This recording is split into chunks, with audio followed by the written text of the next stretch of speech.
Bonjour à tous, je suis super contente de vous retrouver pour cette nouvelle vidéo. Donc comme vous pouvez le voir, j'ai encore changé de décor parce que je ne suis pas chez moi, je suis donc dans ma maison de vacances. Et qui dit maison de vacances dit aussi l'endroit où je range tous les livres que je lis depuis toujours. Et j'ai décidé du coup de faire une vidéo des livres que j'ai lus ces derniers étés. Donc à partir environ, je crois que le premier que j'ai sélectionné, j'ai commencé à lire la saga quand j'étais en 6e à peu près. Donc on est sur un laps de temps assez large.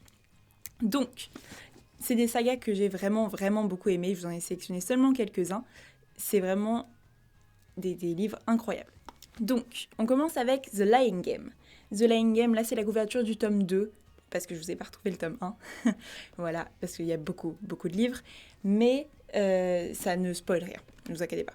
Donc The Lying Game, ça a été fait donc, par Sarah Shepard. Sarah Shepard, pour ceux qui ne le savent pas, c'est l'auteur qui est à l'origine donc, de Pretty Little Liars en livre, parce qu'avant que ce soit une série, ça s'appelait donc Les Menteuses, et Pretty Little Liars à l'origine, c'est une série donc de livres qui raconte pas exactement la même chose que ce qu'on voit dans la série. Donc la série est plutôt une adaptation, ils ont fait un peu l'histoire à leur sauce, si vous voulez. Là, on est donc sur une histoire donc dans le même trip un peu que Pretty Little Liars, toujours du suspense, toujours des histoires de meurtre, mais il est vraiment incroyable. Je sais qu'il a été aussi adapté en série. Je n'ai jamais vu la série parce qu'elle n'est jamais sortie en France en fait.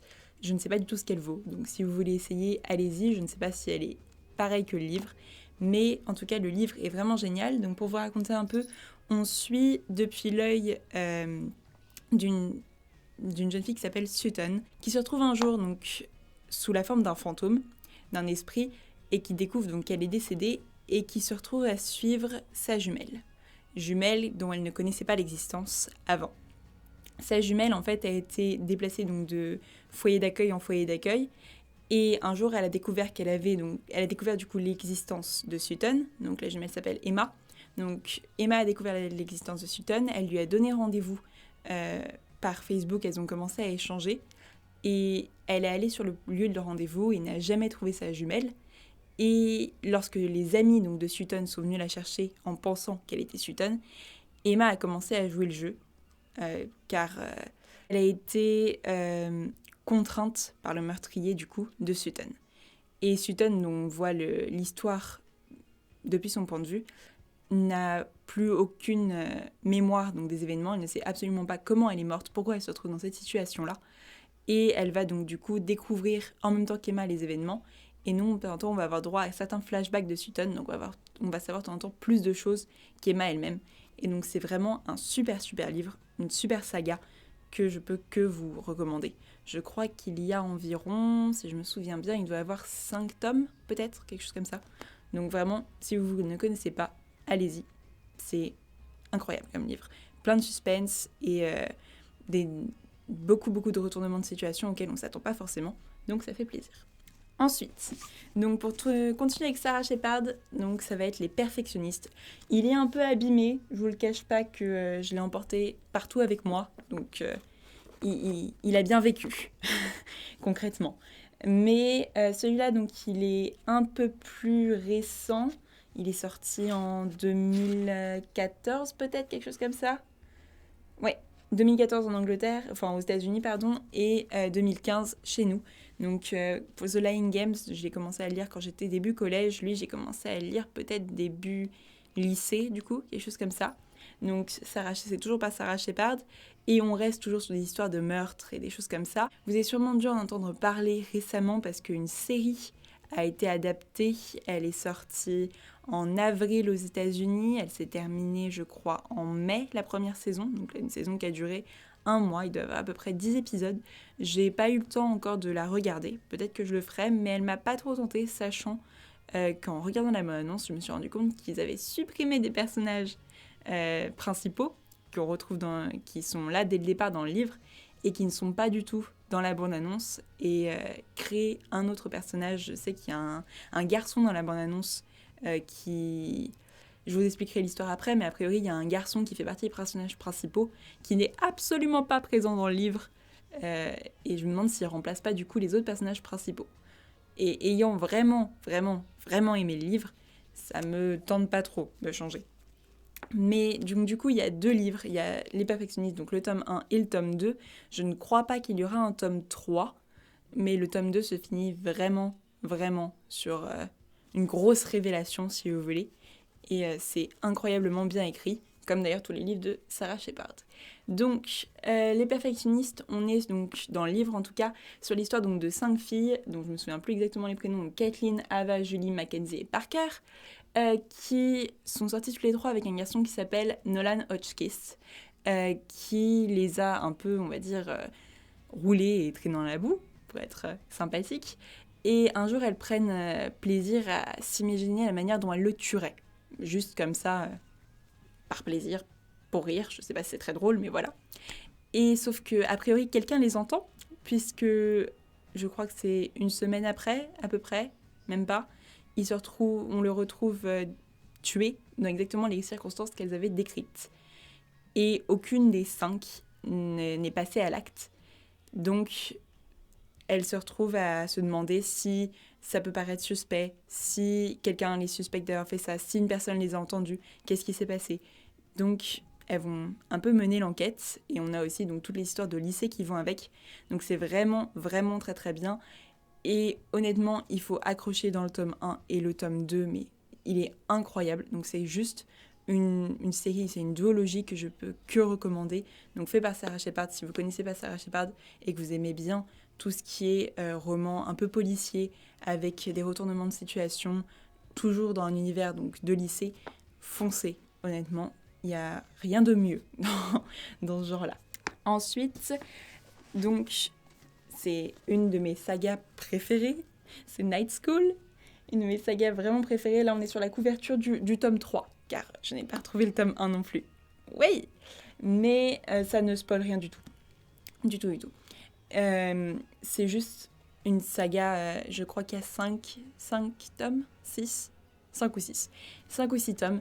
Et c'est donc par les éditions R qui proposent des livres géniaux. Donc si vraiment vous ne connaissez pas les éditions R, allez regarder un peu sur internet les livres qu'ils proposent. En tout cas, Night School, c'est juste une super saga. C'est fait par C.J. Dougherty.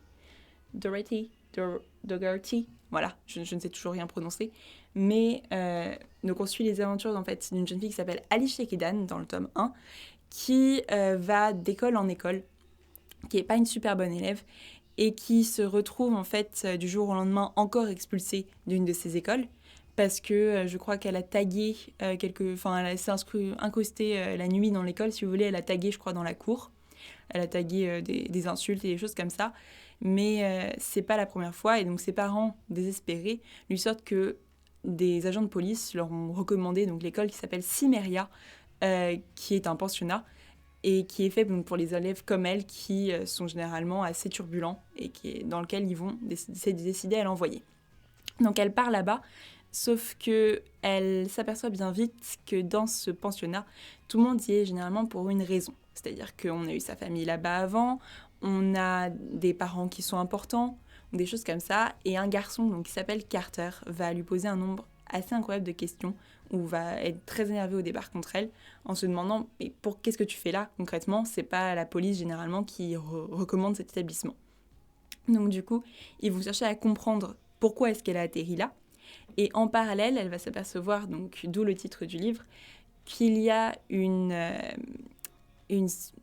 activité, si vous voulez, le soir à l'école, donc qui s'appelle la Night School, et elle ne comprend pas très bien que pourraient être des activités nocturnes dans une école plutôt banale, un pensionnat, tout ce qu'il y a de plus normal. Et elle va chercher donc à le découvrir.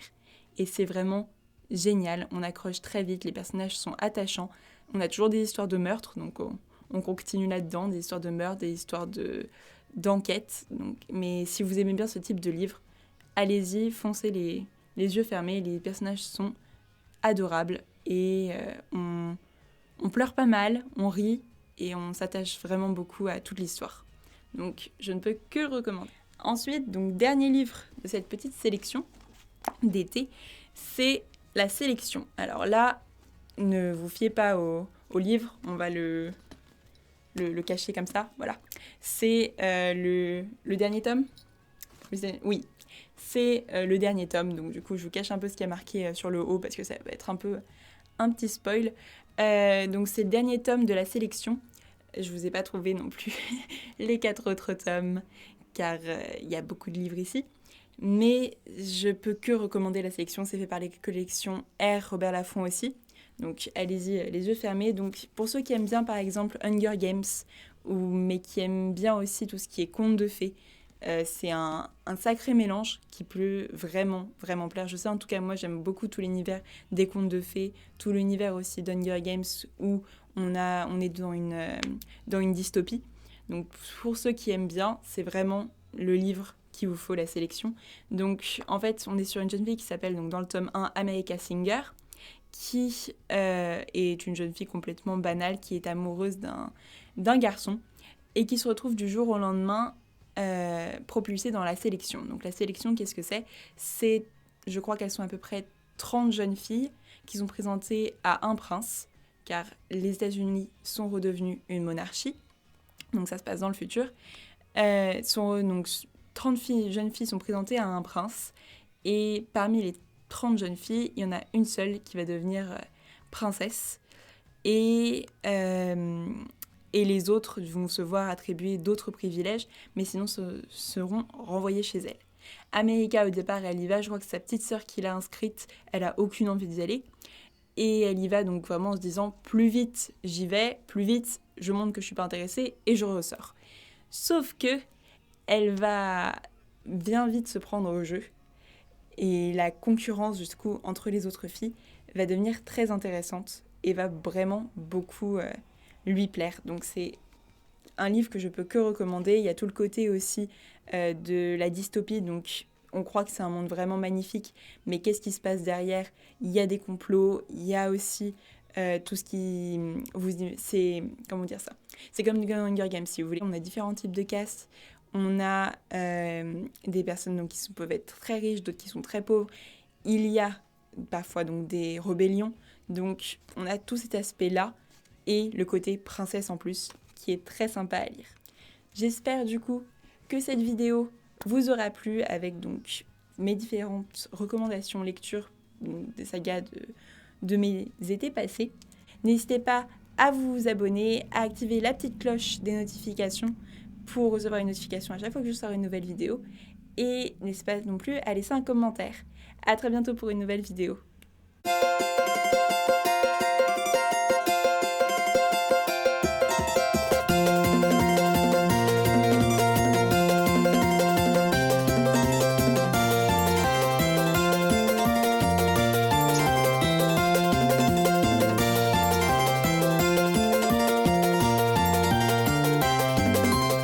Bonjour à tous, je suis super